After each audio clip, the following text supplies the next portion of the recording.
인생은 나그네 길, 어디서 왔다가 어디로 가는가.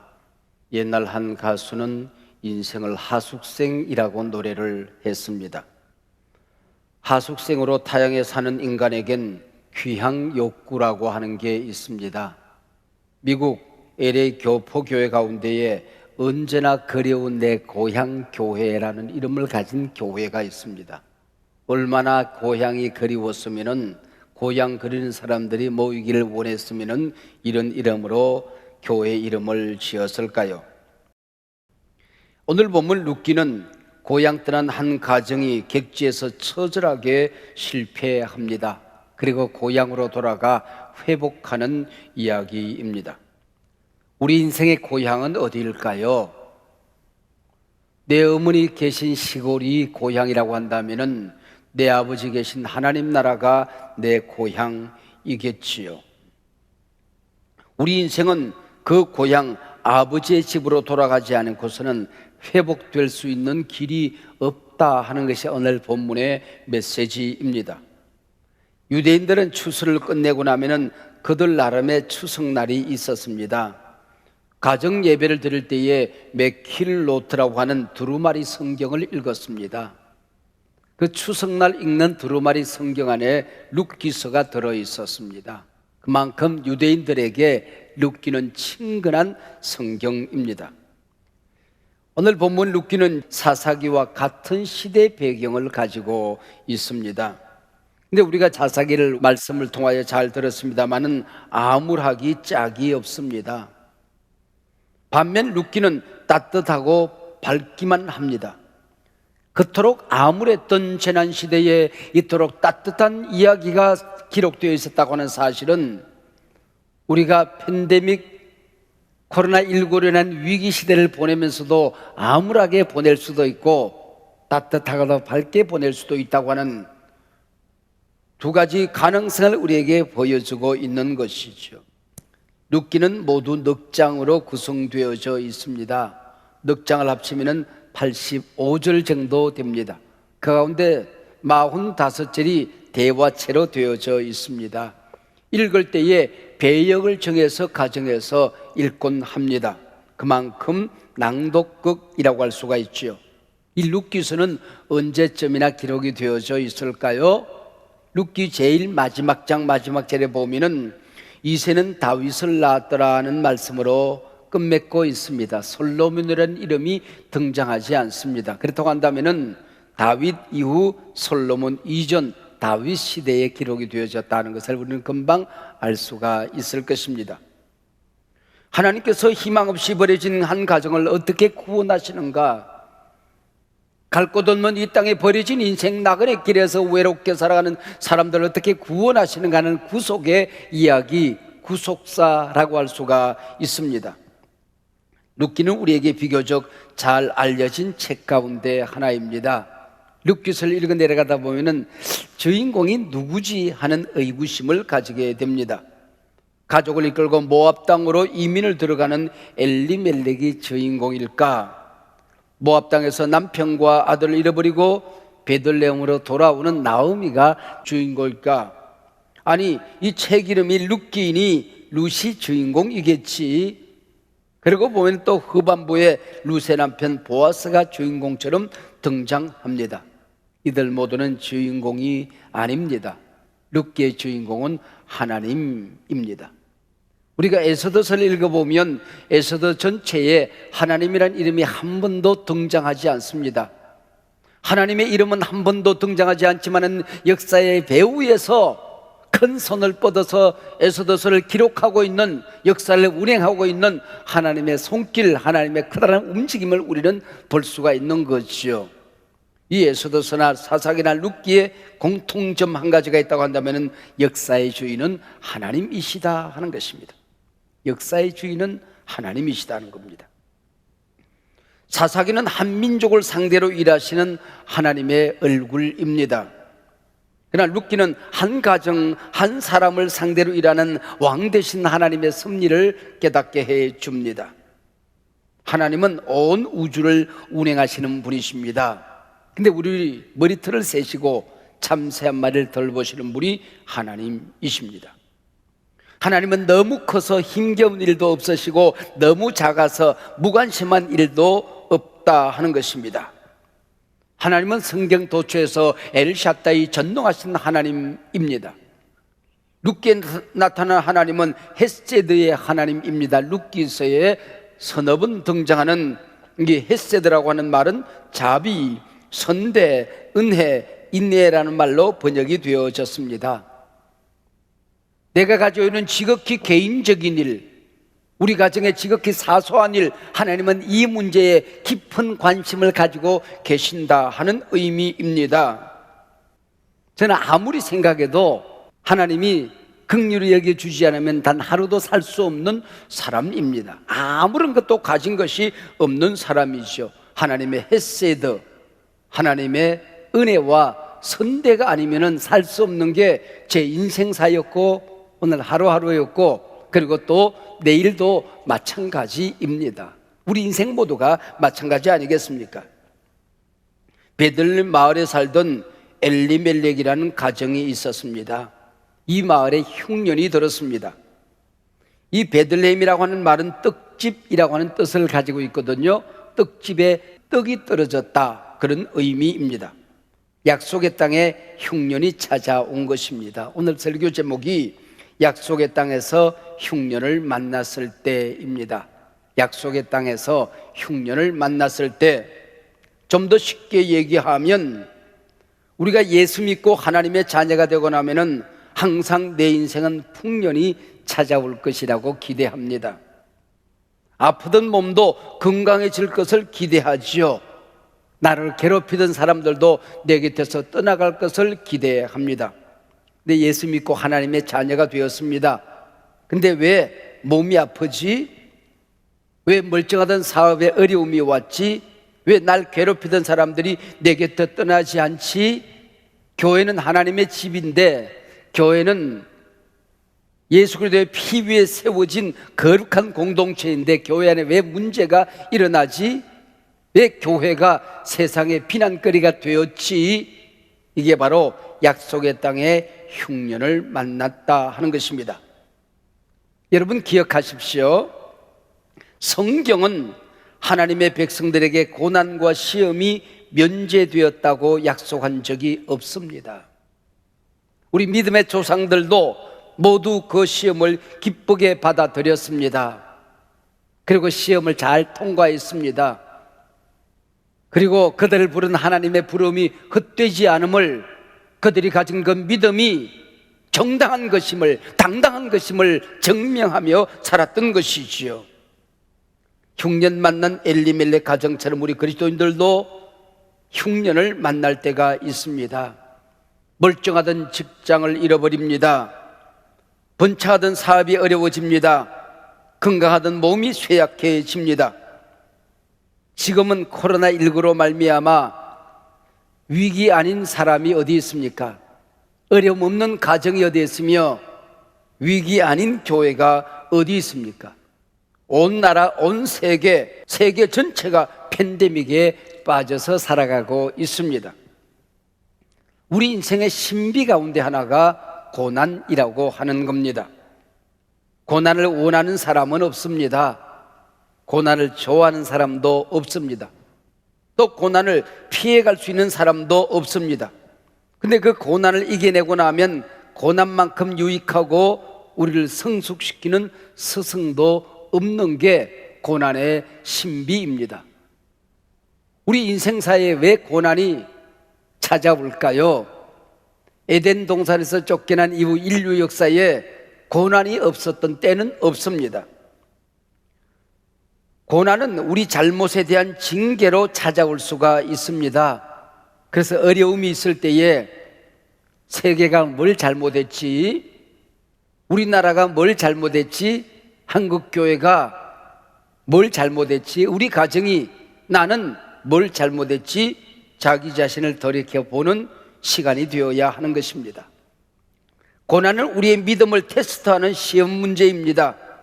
이때 내 신앙이 진짜임을 당당히 증명해야 되는 시간입니다. 내가 쭉쟁이가 아님을, 바람에 날아가는 신앙이 아님을 당당한 반석에 세워진 신앙임을 내가 증명해 내야 한다고 하는 것입니다. 고난은 하나님께로 온전히 돌아오려는 하나님의 부름이요 사인입니다. 재난이 찾아왔다고 해서 하나님으로부터 멀어지면, 말씀으로부터 멀어지면, 기도로부터 멀어지면, 예배의 임재를 잃어버리면 우리는 망하는 겁니다. 고난은 훈련이 되기도 합니다. 고난은 때로 우리의 축복의 그릇을 키우는 시간입니다. 고난은 우리 믿음과 품성을 성장시키는 기회가 된다 하는 것입니다. 고난을 멋지게 이긴 사람들은 세상을 이끌어가는 리더로 성장해 갈 수가 있는 것입니다. 축복의 그릇이 커지게 되는 것입니다. 시험과 고난을 통과하지 못하면 어떻게 될까요? 여러분, 우리 학생들이 대학 입시에 떨어지면 어떻게 돼요? 재수하는 겁니다. 코로나19의 고난이 아니라고 할지라도 고난을 통과할 때까지 또 시험을 만나게 되는 것입니다. 이게 바로 고난의 신비입니다. 다시 한번 오늘 본문을 잘 살펴보십시오. 약속의 땅에 재난이 왔을 때에 고난 신학, 재난의 신앙이 없었던 한 가장 엘리멜렉이 등장합니다. 그 한 사람의 잘못된 판단과 잘못된 행동으로 이방 땅에 남겨지고 버려진 가련한 세 여인이 나오지요. 사랑하는 여러분, 우리가 신앙생활하면서 나 한 사람이 이만큼 중요합니다. 내가 굳건히 서면 우리 가정, 우리 교회, 우리 자녀들 굳건히 섭니다. 이 재난 시대에 나 하나의 믿음이 흔들거리면 그동안 멀쩡하던 가정이 흔들거립니다. 자녀들의 신앙이 흔들거립니다. 교회가 위기를 맞이하게 되는 것입니다. 엘리멜렉은 흉년을 피하여 약속의 땅을 버리고 이방 땅 모압으로 들어갑니다.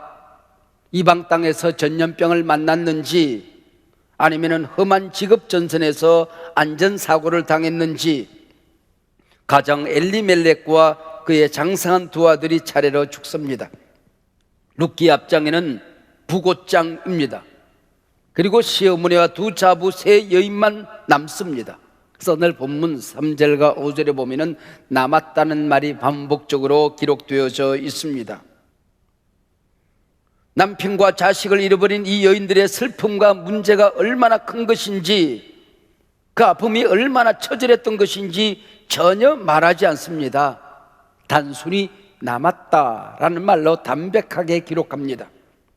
남편과 두 아들 잃은 나오미의 눈물과 통곡에 대한 표현이 전혀 나오지 않습니다. 그냥 남았다. 성경은 재난의 한복판에 남겨진 세 여인, 여기에 주목하고 있는 것입니다. 재난 속에서 모든 것을 잃어버린 여인들, 이방 땅에 버려진 가난한 새 싱글들, 하나님께서 이들을 어떻게 돌보시고 어떻게 회복하는가 하는 것이 헤세드입니다. 그래서 그들의 슬픔, 그들의 어려움, 그들의 통곡, 눈물 대신 하나님의 헤세드에 집중하라는 것이 룻기서의 메시지입니다. 하나님은 오늘 우리에게 뭐라고 말씀하고 있습니까? 코비드-19 재난 시대를 살아가는 우리 신앙인들에게 뭐라고 말씀하고 있는 것입니까? 코로나 바이러스에 집중하지 말라는 겁니다. 그게 빠져 살지 말라는 겁니다. 너무래도 하나님의 은혜는 내 안에서 역사했고 너무래도 하나님의 은혜는 역사한다. 하나님의 은혜에 집중하여 사시기 바랍니다. 재난에 관심 갖지 말아라. 그게 빠져 살지 말아라. 하나님이 어떤 역사를 일으키는지, 하나님이 너를 어떻게 구원하는지 보라는 것입니다. 내가 잃어버린 것에 집중하지 말라는 겁니다. 우울증에 빠져 살지 말라는 겁니다. 내 앞에 펼쳐지는 새 기대를 설레임으로 지켜보라는 것입니다. 초점을 달리하라는 것입니다. 내 눈의 시선을 달리해라 하는 것이 오늘 본문의 메시지입니다. 어떻게 오늘 본문 마지막 6절을 잘 살펴보면 재난 속에서 우리를 회복시키는 놀라운 세 가지 동사가 등장합니다. 들었다, 일어났다, 돌아왔다라는 단어입니다. 하나님의 말씀을 들었다는 겁니다. 기쁜 소식을 들었다는 겁니다. 여러분, 재난의 시대는 하나님의 말씀을 들어야 됩니다. 눈 뜨자마자 하나님의 말씀 들어야 합니다. 그래야 삽니다. 눈 감기 전에 하나님의 말씀 듣고 눈 감아야 됩니다. 믿음은 들어야 생기는 것입니다. 성경을 통하여 하나님의 말씀을 들어야 됩니다. 기도를 통하여 하나님의 말씀을 들어야 됩니다. 예배를 통하여 하나님의 말씀을 들어야 사는 시대라고 하는 것입니다. 일어났다는 말입니다. 넘어져 있으면 안 됩니다. 누워있거나 포기해서는 안 된다는 것이죠. 기독교는 일어나는 종교입니다.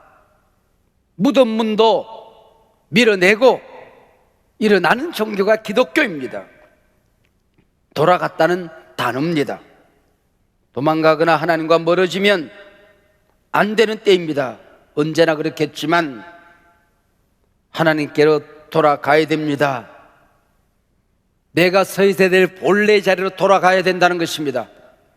아담아, 네가 어디 있느냐? 이 코비드-19 재난 시대에 너는 지금 어디에 있느냐? 하나님이 우리에게 묻고 있는 것이죠. 지난주 제가 들은 얘기입니다.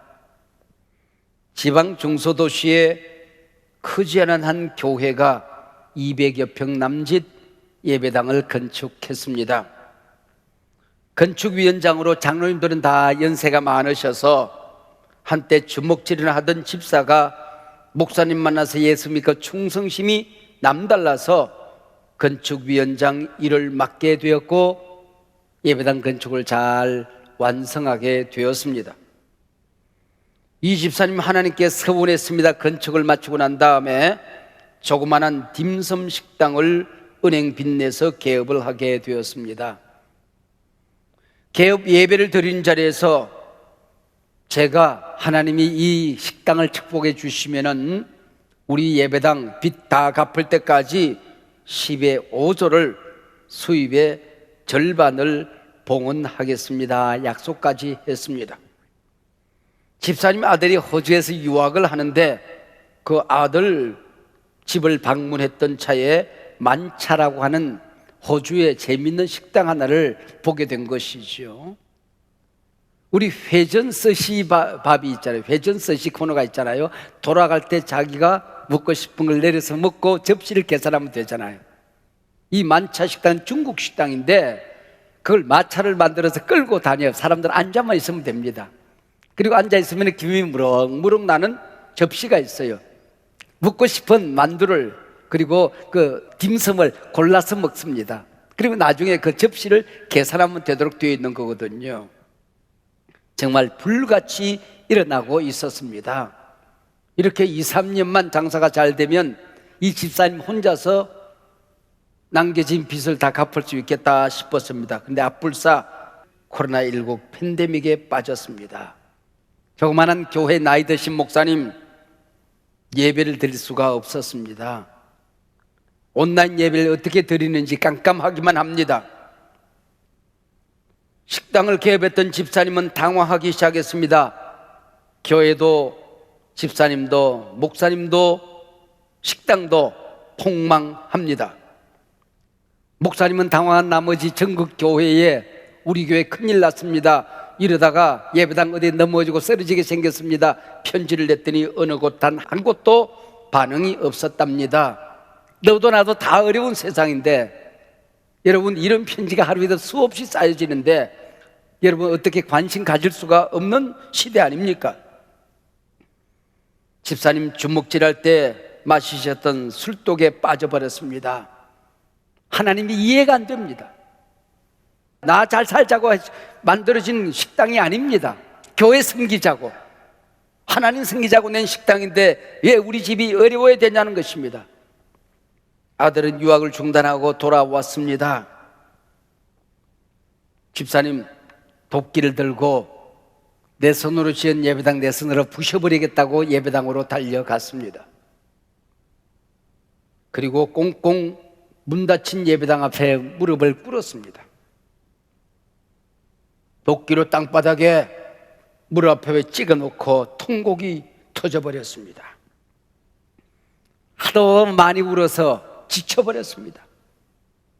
그래서 지쳤는지 잠이 들었는지 꼬박하고 있는데 예배당에 바퀴가 달리더랍니다. 자동차처럼 되어가지고는 자기가 함께 건축한 이 예배당이 바퀴가 달려서 온 세상을 휘저 다니더래요. 그리고 이게 뭔가 싶어서 흐느끼면서 헉헉거리고 앉아있는데 목사님이 마침 나타났습니다.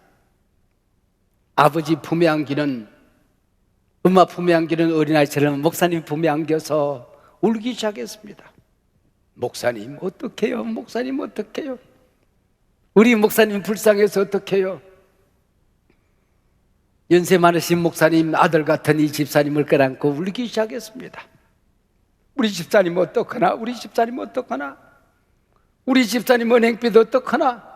둘이서 펑펑 울기 시작했습니다. 그러다가 아무개 집사 들어가자. 그래서 목사님 방에 가서 또 눈물을 닦고 둘이 가만히 있는데 동시에 깨달음이 왔어요. 바퀴 달아야 되겠구나. 집사님 바퀴 달자. 목사님 우리 바퀴 답시다. 그래서 식당 문은 닫혔지만은 차를 한 대 구입하여 거기다가 딤섬 집을 세웠습니다. 그리고는 마을을 돌아다니기 시작을 했습니다. 김이 무럭무럭 나는 그 딤섬을 사람들이 그것을 사가지고 가서 집에서 먹도록 한 것입니다. 불티가 나기 시작했습니다. 부인 집사님은 이미 만들어 놓은 가게를 테이크아웃 딤섬집으로 사람들이 주문하고 와서 가져가는 딤섬집을 했습니다. 목사님은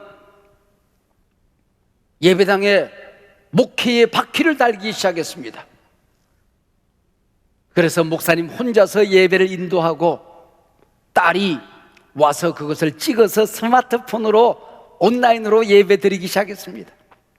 100여 가정밖에 안 되니까 일주일에 한 번씩 신방이 필요한 가정을 영상으로 신방했습니다. 병원에 입원하는 가정, 아이가 아픈 가정 전화 신방하기 시작했습니다. 그리고 성경 공부가 시작하는 가정은 스마트폰 틀어놓고 1시간씩 성경 가르쳤습니다. 목회가 너무 재미있었습니다. 이렇게 하면 되는 걸, 이렇게 하면 되는 걸. 집사님 딤섬 차량에 바퀴 달았습니다.